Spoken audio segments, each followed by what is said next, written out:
Hello, my dear friends. Thank you very much for watching. In this video, I want to be sharing my opinion as regards to the proposed bill.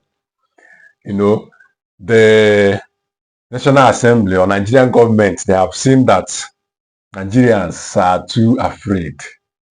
We don't have the strong will, the momentum to go after the things we want.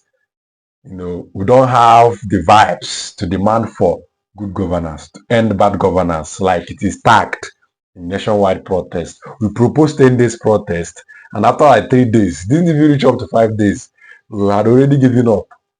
So they have seen that we have chicken fear. So they now came up with bill that will do what? That will silence Nigerians completely. And what the content of the bill? It is proposed that if you don't sing the national anthem, or you try to go against the will of the government, or you insult the government officials or politicians, there are certain prison terms that will be given to you. Every citizen.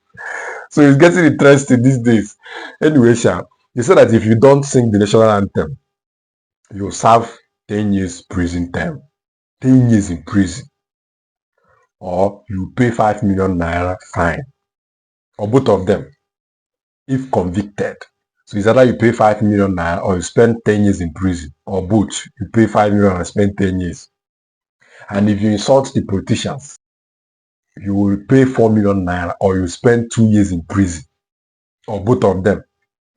And if you now engage in sit at home, or you mount roadblocks to constitute nuisance, or a kind of impose an illegal curfew, like we normally do, like sit at home used to do in the southeast, we are going to collect 5 years in prison.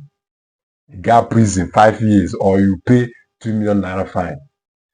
So you can see it's getting interesting. And you might think it's a joke. It's not actually a joke. They will see the song that we started making noise that we used to make. At the end of the day, they'll sign it. And we enter into the real renewed shaking. We have not started yet. It's going to get interesting.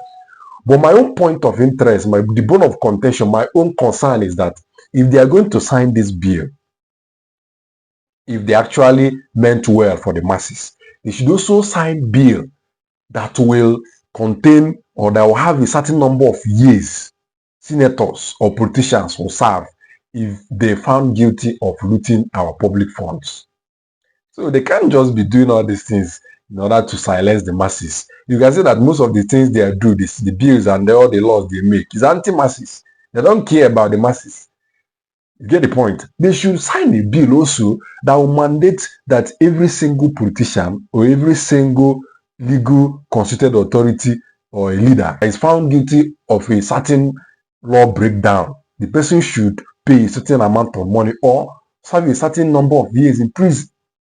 What is good for the grease is also good for the gander. The government should not be taking the masses for granted or treating us like trash or thinking that we cannot do anything. You see this bill they are going to sign. They're going to see the wrath of Nigerians. I know that Nigerians are calm and loyal and committed people. But this one is going to cause a lot of things. Even the Southeast that refuse to join the protest, we are coming out to protest. So me personally, I'm going to protest. I won't allow my voice to be silenced in regards to this. They want to turn us to North Korea. It won't happen. And I won't keep my hands akimbo, watching them silencing me. And we're going to protest too. Even the national anthem they say we should sing. If you don't sing it, you serve 10 years in prison. How many of them, more than 60 to 70% of the senators, our politicians, cannot sing the national anthem? The national anthem started a few months ago, and you want everybody to learn it. Even the one we used to sing, how many of us can remember it? We used to sing it when we were in primary or secondary, nursery school or secondary school. But now, many of us could not even be able to sing it, let alone the newly imposed national anthem, which many of us can't even know how and the intent of them coming up with such kind of national anthem change or thereabout. My dear friend, my dear Nigerians, you see, this time around we have to refuse to accept this kind of law that want to impose on us, because if you accept it, it is gone. We are done forever in this country. It is finished. I don't know your thoughts in regards to this. Do you accept it?